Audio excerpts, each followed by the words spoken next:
If you thought his Mahomes take was crazy, I think we got to move to running backs at this point. I was okay with the Mahomes one. Austin Ekeler, I have no idea how you're going to ever sell this, but let's hear it. I can't wait because his other bust, I'm on the train. That's another guy that I will not be owning one scrap of. But this one kind of made me do a double take. So, all right, go ahead. Keep blazing them guns, MOH. Yeah, so coming out hot once again here with the running back pick, but going with the 4th overall pick in drafts, Austin Ekeler. I will probably not have a single share of Austin Ekeler unless he falls past pick 8 or 9, and I don't think that'll happen. But let me just get into why. So first, everyone knows, if you've been playing fantasy football the last few years, Austin Ekeler has been elite both of the last 2 years, and he's done so on the back of receiving work and touchdowns. The first point I just want to make, because it's kind of quick, is touchdowns. 38 touchdowns, total touchdowns, rushing and receiving between the last 2 seasons, so almost 20 touchdowns a year. First, that's really hard to replicate. I mean, there's not really a formula you can have to project how many touchdowns a player will have. Yes, I think this offense is going to be great, and there will be plenty of scoring opportunities, but it's really hard to put up 20 touchdowns in 3 straight seasons, especially with the return of Keenan Allen and Mike Williams, who will hopefully stay healthy throughout the year, and then the addition of Quentin Johnston. I just don't know. There's not many outcomes where I think he replicates that 20 touchdown performance, so I don't think his current cost is worth it. And then moving on to the receiving work, he's maintained a 15 to 18% target share over the last handful of seasons while he's been in San Diego / Los Angeles. And once again, like I said, with the presence of these 3 high quality receivers, I don't know how he maintains that target share. I think it takes a dip. I don't think it'll be massive. Maybe we see him finish towards the lower range where he's like 15%, maybe even a little bit lower than that. I don't think it's going to be crazy, but I think he's certainly going to see a dip in the number of receptions as well as targets that he has.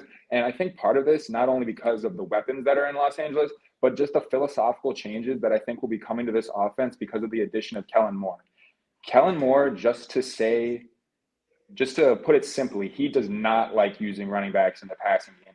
Over the 4 seasons that he was the offensive coordinator in Dallas, their running back target rate was never higher than 19th in the NFL. And there was 2 seasons where they were 26th or worse in running back target rate in the NFL.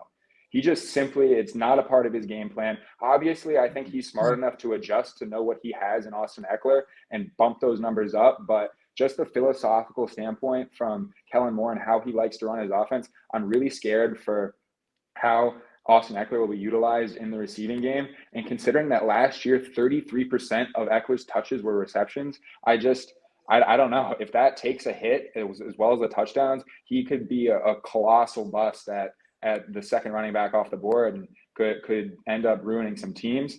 And the final thing I just want to say about it is about the opportunity cost once again. If Chase and Jefferson are off the board, I'm not passing up the opportunity to take Cooper Kupp or Tyreek Hill. We talked about this yesterday. I absolutely love these guys. Tyreek Hill and Cooper Kupp both had were pacing that monster seasons, both dealt with different issues. Kupp with his own injury and Hill with the injury to Tua Tagovailoa. But I think they both could absolutely break fantasy this year, and I'm not passing up the opportunity to have one of those guys on my team. I think the only part of that argument I can buy is I'm with you on the target hogs. I really love in my top 4 locking one of them down, but I still have no fault for anyone that wants to take Austin Ekeler within those top 4 either. Yes, the touchdowns have been insane. 39 in 2 seasons just feels ridiculous, especially for a guy his size. But he is just an elite scorer. He gets behind his blockers so well. He's explosive in every single facet of the game. And even if he had taken away 8 touchdowns last year, he still would have been the RB2 ahead of everyone other than Christian McCaffrey in PPR leagues. And I know a lot of that's on the back of a ton of receiving work, and maybe that does dip too. That makes sense. Kellen Moore loves to sling it deep, and I think this whole offense as a whole will definitely get a bit more vertical, which probably will not play into Eckler's strengths. But we did see Pollard running some very nice wheel routes and being used quite well.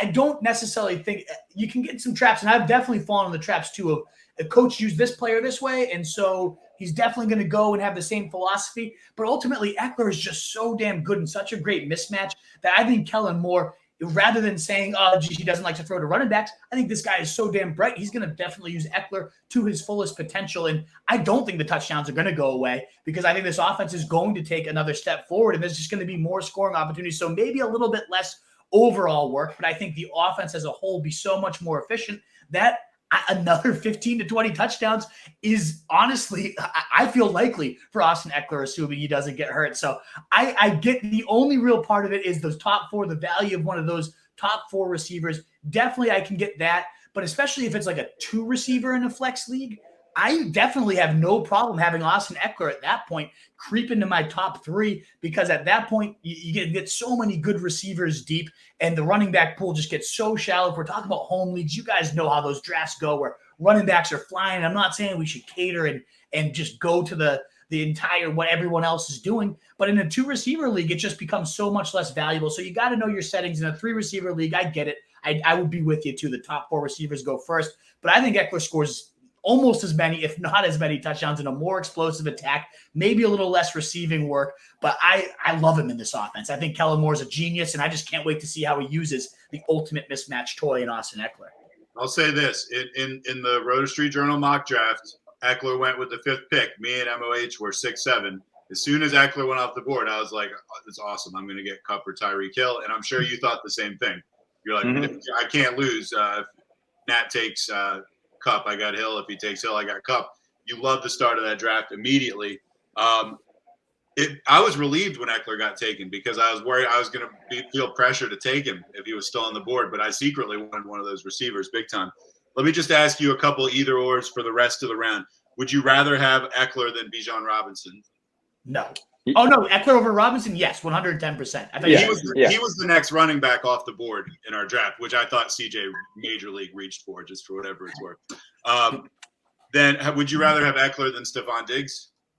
I have a draft on Thursday. We think we know how the first couple of picks will be going. I'll be taking Stephon Diggs ahead of Austin Ekeler if they're both there. Would you rather have Ekeler than AJ Brown? Yeah. Yes. Brown's going around 10 to 12. If Ekeler got down to that range, at that point I wouldn't be able to convince myself. All right, that's basically. Would you rather have Ekeler than Barkley or Chubb? Yeah. Okay. All right. Just checking. Are we going to go to your next pick, or are we going to shoot one of the Wolf? Because I'm like I said, I'm all about your next pick. We can head over to the Wolf, right? Yeah, his big one. Yeah. We'll head on over to Josh Jacobs. In his first season of McDaniels, couldn't have gone any better. First in opportunities, 405, 340 rushes, 65 targets. First in rush yards, third in fantasy points. The undoubted fantasy MVP given his 6'7" price tag. I said fade him last year. I was dead wrong, but I'm going back to the well. I'm fading him this year. Only 5 running backs have ever had 390 touches in a single season across the last decade.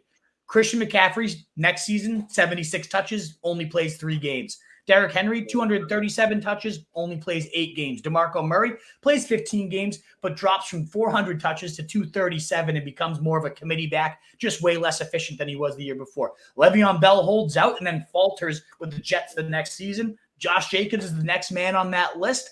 It's not a good track record, literally 4 for 4 so far, that they have seriously regressed, whether it's injury, whether it's effectiveness. The workload risk is certainly there. If not, all beat writers are saying Jacobs is just so much better than Zamir White, so much better than everyone else. They expect it to just be the Jacobs show on a $12 million one-year prove-it deal. Should he buck the trend? Absolutely. Jacobs will pay off his late second, early third price tag. But to me, history is not on the side of backs with that workload. As much as I like Jacobs, the player, and what he showed last year, you're looking at T. Higgins and some really quality Jalen Waddle, Chris Olave, these nice, sturdy wide receiver 1s or wide receiver 2s for your team. I'd rather just have nice, safe, get me those points than play this risk of that just never has worked out for volume running backs in that sense. I can't remember the specific stat, but it was something about the players who hit that 300-something touch threshold, and almost none of them have gone on to play a full season the next year. Obviously, you can't really project that just because injuries are they're fluky. But I agree. The volume that Jacobs saw last year, I think it's definitely a concern to see how he holds up. And I'm not really very sure that this Raiders offense is just going to be even decent. I think they're going to be kind of poor, and that's obviously affects running backs more than it does the receivers. And I think if things really go south in Vegas this year, I think Josh Jacobs will end up being one of the worst picks in the draft. I agree. And now that he's signed that deal, in my draft that I had last night, he went early second round, so you're paying a lot higher price than you were just even a couple of weeks ago. So now that his price is rising pretty significantly, I mean, now that it's going to be fringe first round, yeah, I don't think I'll be having much of him. I think I'll be staying away. And the holdout risk, I mean, the fact that I know he's not going to hold out at this point, but there's so many examples of people that didn't come to camp, report the week before. They start slow, they get hurt often. They just never seem to really get their footing. So there's just so much risk there, especially like you said, if the price is going up, now the opportunity cost, even if he was going at the end of the second, I didn't like that opportunity cost. If he's now scooching into the mid to early second, I mean, he could kill me 2 years in a row because I didn't have him at all last year, and that certainly was a reason why it was one of my least successful seasons. I faded Jacobs. He could certainly slap me around again, but I'm not buying it. I think he's busting this year. Yeah, he's just one of those guys I'm letting someone else take. Yeah, I'm avoiding them. All the picks that went around him in our draft, I would have taken like 4 picks before him and like the 5-6 picks after him over him. Yeah, we faded the hell out of him. We didn't have room for taking any Jacobs last year because we were loading up on Allen Robinson. You only got so many roster spots. You only got so many roster spots for those quality players. Yeah. Right. Oh, man. Well, moving into the mid rounds, rather than talking about those early 2 rounds, not too far, though, round 3, 4 type of guy is Travis Etienne. And I actually like this call. I'm excited to hear what you have to say, Mike. Yeah, at this point, Etienne, I checked today, mid-3rd round, RB11 off the board. So if you're regularly listening to the Fantasy Fullback Dive, you might have heard me talk about Etienne a couple of weeks ago. And he's even more expensive than when I talked about him then. So I'm thinking he's even going to be an even bigger bust now. But like I said, if you listened a few weeks ago, you might have heard some of these points already. But the first thing I'm concerned with Etienne is his lack of work in the passing game. Last year, 7.8% target share, 31st among running backs, which is in and of itself a concern. Second is Doug Peterson not historically using running backs in the passing game. Only once since he's been a head coach has a player had 50 or more receptions in a season. And I know truth like this one, that season, it was Miles Sanders in 2019. During that season, about a third of the games, Greg Ward was the number 1 option on that offense. I mean, who else are they going to throw the ball to? Of course, Sanders ended up with a bunch of catches. But now that we're back in Jacksonville, they've got Evan Ingram, who signed an extension, Christian Kirk, Zay Jones is returning, and now Ridley's in the picture. That 7.8% target share could even see a reduction with all these mouths to feed in this offense. So that's absolutely horrifying to me. I don't think he has very much receiving upside at all. And then, like I mentioned, Doug Peterson, his coaching philosophy doesn't really bode well for fantasy running backs. He prefers a running back by committee. In his time as a head coach, no running back has hit the 14 carries per game mark, which once again doesn't bode well for Etienne whatsoever. He's not going to be that bell cow back.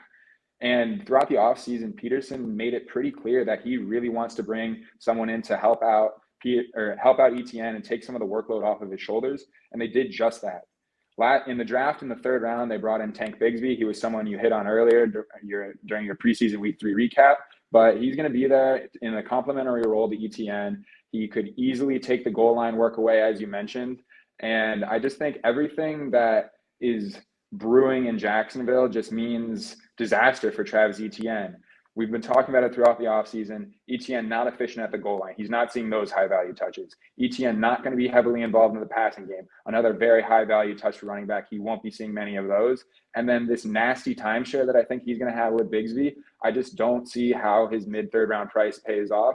So I'm not touching him with a 10-foot pole. No. Very definitive statement there from Truth. No. No. Well, I mean, I was waiting to see if you had something to say. then I was toying with making a dirty comment about the 10-foot pole and relating that to Teddy Bridgewater somehow. And then I decided I was going to take the moral high ground. No, I was actually waiting to see if you were going to say something first, because I do have something to say about him. He's going ahead of Joe Mixon. It's crazy. Don't you just think that's insane? He's going well. Would you rather have Etienne or Aaron Jones, Wolf? See, I actually don't love Aaron Jones, so I think I'd rather have Etienne. But Mixon is 1,000 times a better fantasy pick, and that's where a lot of owners get into. I'll post Joe Mixon's the best value, and people will write, "Did you watch him play? He sucks. He's old. He's crusty." It's like, yeah, he's old and crusty, but he's going to score 15 touchdowns in the greatest setup in fantasy football, a featured back in the Bengals offense, the best line they've ever had. Sign me up all day for that. I don't care if he's inefficient or old and crusty. Is Chris Evans better? Come on. I mean, there's nothing there. And then you got Tank Bigsby, nice and fresh, as you mentioned, 28 carries, 159 yards so far in NFL action. He looks every bit like the guy that belongs, a thumper to take over those big, short yardage roles. I'm absolutely with you. I think Etienne, like the player, if he was used as a pass catcher more, which he definitely should be, he was a good receiver in college, I would definitely flip my tune here. But like you said, Mike, like if he was only seeing 7.8% last year, and now Calvin Ridley's here, who's we talked about in my preseason recap, an absolute bona fide number one just monster. There's no way. I'm 100% with you. I love the Greg Ward call out too. That's a great name. I just have to throw out. Do any of you remember the other? He was a big-bodied wide receiver for the Eagles that year. A little bit of trivia before we get into my next bust. Do any of you remember the name of this guy? I think I know. So you go ahead first, Truth. I was going to say Alshon Jeffrey, but I feel like he's probably too big of a name. No, he's too good. He'd be too good. My good friend who got me through the end of my fantasy season in my playoff push, Travis Fulgham. Yes, it is Travis Fulgham. Yep. Ding, ding, ding. Yep. I was not close to getting that one. I admit it. Sometimes it's like, oh, that was my next guess. No, that wasn't my next guess. That is impressive, Mike. I'll give you that. That was good. Horrifying receiving core. Absolutely horrifying. The fact that Travis Fulgham was like an alpha for a brief stretch tells you every bit of why Miles Sanders saw 50 targets. So yeah, I'm with you there. I just don't see the path to the outs that Etienne needs to truly hit his value, being touchdown spikes or receptions. And I do want pieces of this offense. If I'm paying that price range, I'd rather have Calvin Ridley, and I certainly have no problem going later and getting Evan Ingram. Even like I know Zay Jones is now the 3 here, but Christian Kirk's going around 7 or 8, and I like him plenty at that price tag. Trevor Lawrence himself, just get the engineer of the offense in around 8 or 9 and just be satisfied with that, because it is going to be a great offense. I do want pieces of it, but I think Etienne being the most expensive piece doesn't really make sense to me. I'm with you there. If his new teammate, Calvin Ridley, were a betting man, which I've heard he is, maybe he's spending the under on Travis Etienne all day long. Which he may already have done so, and just we don't know about it. Exactly. Find out next offseason. Yeah. He's going to be taking another year off. Oh, yeah. Oh, man. Well, I'll go to my guy, and that's Kenneth Walker. And it's tough to say this because a lot of these guys, you can always give the preface, love the player, just don't love the situation. And that's truly the case with Kenneth Walker. One of the best in terms of explosive runs. I believe he was number 3 in the league in 10-plus yard runs. But he's also very boom or bust as a runner. If he's not getting like 8 to 10 yards, he also was towards the top in the league in runs to go for 1 to negative yards as well. He kind of dances around the line of scrimmage a bit, and Pete Carroll got pretty fed up with it. He called it out a few times last year. They go and draft Charbonnet, and all Carroll does is rave about him all preseason while we have Kenneth Walker banged up with this groin injury. Keep talking about how Charbonnet, man, do you see how he hits the hole, how he plays physical, how he gets – I just feel like a little bit of underlying shots were being taken at Kenneth Walker, who does run hard once he finally gets into space, but he does dance a little bit behind the line. So maybe the coach a little unsatisfied with him. Either way, Carroll has historically been inconsistent and tough to predict with how he rotates his backs. You think Chris Carson is running away with a job, and suddenly somebody else is coming in and taking all the work. So I just never trust Carroll in general with anything he says. All he's done is help hype up Zach Charbonnet, so maybe I shouldn't trust what he's saying there. But boom or bust in terms of his running style. He was also Kenneth Walker, a little bit boom and bust in his output. Just 3 top 12 weeks all of last year.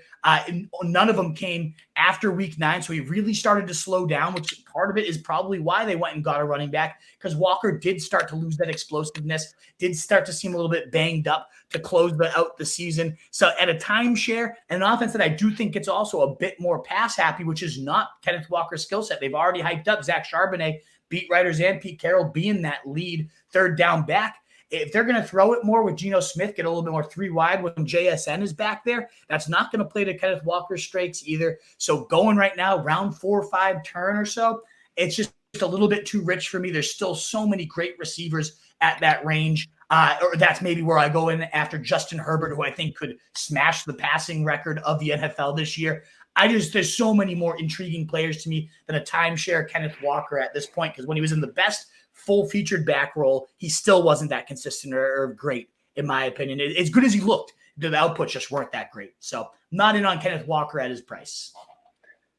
Like you said, Pete Carroll, the king of coach speak. So everything I hear out of his mouth, I take with a grain of salt. Learned that the hard way over the years. But I agree with what you're saying for the most part. Kenneth Walker, he's just not someone I want to be relying on week in and week out. And at the price that you're paying for him, depending on roster construction, he'll probably be your second running back. And that means you're going to be relying on him each and every week. He's an explosive runner, like you mentioned. He can really get going, but I think he's just a better best ball target. And he's not I look for pretty good consistency out of my second running back. So if I can, not always the option, but he's someone that I think you need to draft with caution.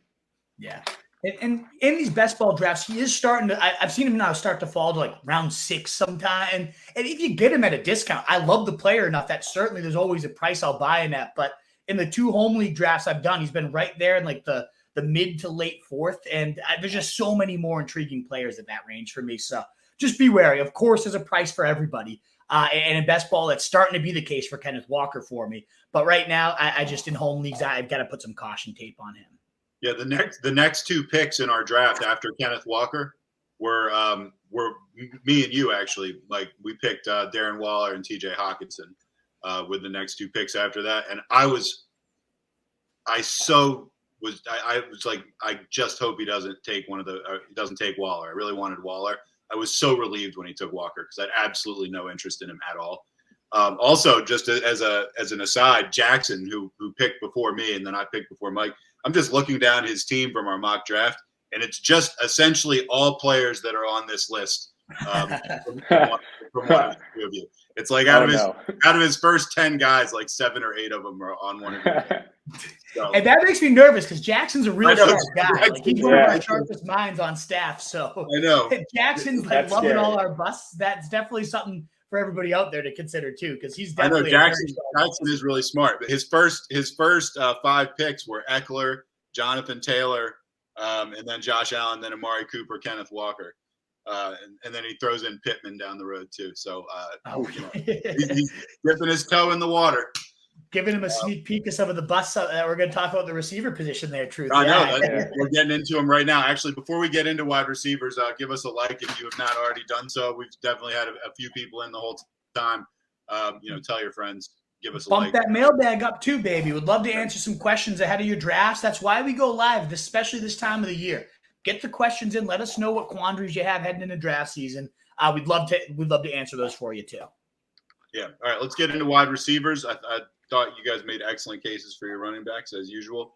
What is up, you fantasy wolf? Thanks so much for tuning in. If you haven't already, share your thoughts in the comments, check out some more videos, and join the newest Wolfpack by subscribing below.